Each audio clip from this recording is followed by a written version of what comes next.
Bom, vamos lá.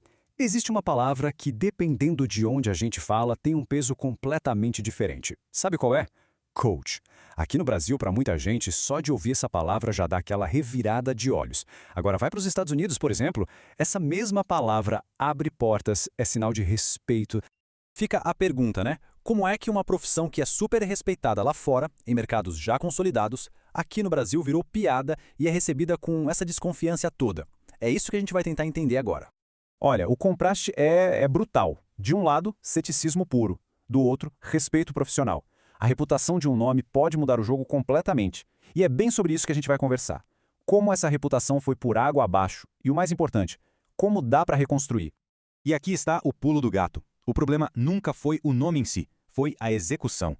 Então, a solução para essa crise de reputação toda não é mudar de nome, e sim ter uma abordagem com método, com profissionalismo e que entregue um valor que a pessoa do outro lado consiga ver e sentir. Ok. Antes de falar da cura, vamos fazer o diagnóstico. A gente precisa entender direitinho como a palavra coach ficou tão desgastada por aqui. O primeiro ponto foi esse aqui. De uma hora para outra, ficou fácil demais virar coach. Bombou um monte de curso de fim de semana, com promessas milagrosas, sem nenhuma supervisão, sem critério, qualquer um podia se auto-intitular coach, mesmo sem preparo nenhum.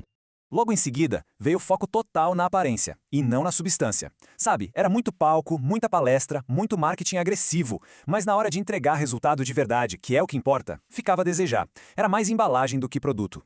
E aí, para fechar a conta, veio a generalização. Os exemplos ruins, os exagerados, ganharam os holofotes, viraram meme. E o que aconteceu? O trabalho de muito profissional sério que tem método, que tem ética, ficou completamente ofuscado no meio desse barulho todo. O joio acabou engolindo o trigo. E a consequência de tudo isso está resumida nessa frase. Um profissional sério hoje já entra em campo no negativo. Precisa primeiro quebrar uma barreira de desconfiança gigantesca antes mesmo de conseguir mostrar o valor do seu trabalho. É começar o jogo perdendo. Certo, mas vamos virar a chave. E lá fora, como é que a coisa funciona em lugares onde a profissão é sólida? O que eles fazem de diferente? Olha, o segredo lá não é carisma ou promessa vazia. O segredo é processo. É ter formação séria, contrato claro, métrica objetiva para acompanhar o progresso, é ter prova social de verdade e ser visto como uma ferramenta séria dentro das empresas. É profissionalismo, simples assim. E tudo isso junto nos leva a um conceito fundamental: orquestração. Não adianta só ter um método bom no papel. A execução tem que ser impecável. Pensa no maestro regendo uma orquestra. Tudo tem que fluir de forma elegante, profissional. É essa beleza na execução que constrói confiança. Beleza, diagnóstico feito, referência na mão, e agora? Como é que se conserta essa reputação?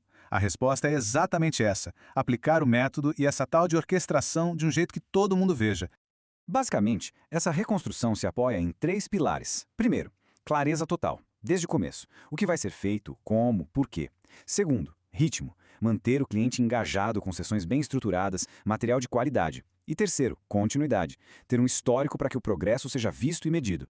E é aí que a tecnologia vira uma aliada e tanto. Ferramentas que ajudam a organizar, a orquestrar essa jornada, como o Universo Bravache, não são o coach. Elas são como maestro, sabe? Deixam tudo organizado para o profissional poder brilhar naquilo que ele faz de melhor.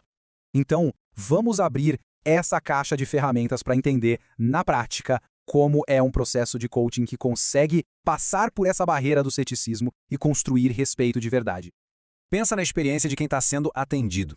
Cada sessão tem um objetivo claro. As anotações e os exercícios estão todos organizados. O progresso fica visível. Dá para comparar o antes e o depois. Os depoimentos são autênticos. E tudo é amarrado com uma definição clara de limites e ética. Quando o método fica assim, visível, a confiança vem junto. É aí que a orquestração ganha vida. A tecnologia ajuda a amarrar cada um desses passos. Organiza as sessões, documenta a jornada. Cada recurso é pensado para fortalecer o método e, claro, a experiência de quem contrata o serviço. Certo, tudo isso parece muito bom na teoria. Mas e na vida real? Funciona mesmo? Vamos ver um exemplo prático para entender o impacto dessa abordagem. Imagina o seguinte cenário, que infelizmente é bem comum. Uma profissional super competente, mas que vivia lutando contra a desconfiança do mercado. E isso batia direto na capacidade dela de fechar programas mais longos, de maior valor. O que ela fez? Ela migrou todo o processo dela para uma plataforma que organiza a jornada. Ao fazer isso, ela passou a entregar estrutura e clareza desde o primeiro contato. A percepção de profissionalismo de quem estava contratando mudou da água para o vinho. E os resultados, bom, os números não mentem. A conversão de vendas disparou. A percepção sobre a reputação dela melhorou drasticamente, e a taxa de clientes que desistiam no meio do caminho despencou. Isso não é mágica, não é sorte, é o resultado direto de ter um método visível e bem orquestrado. Agora uma pergunta que não quer calar. Uma ferramenta, um aplicativo, resolve o problema de quem é ruim no que faz? A resposta tem que ser muito honesta. E a resposta é um sonoro não. Uma ferramenta assim não esconde a falta de competência, muito pelo contrário. Ela expõe.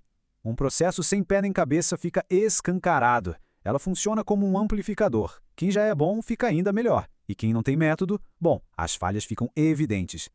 E para a gente fechar, fica essa reflexão. A reconstrução da reputação não é sobre fazer mais barulho ou marketing, é sobre executar melhor. Quando um método sólido se junta com uma execução elegante e o respeito pelo cliente vira padrão, a confiança volta. É quase natural. O peso do nome coach pode não ser uma sentença, mas sim um convite para fazer um trabalho excelente.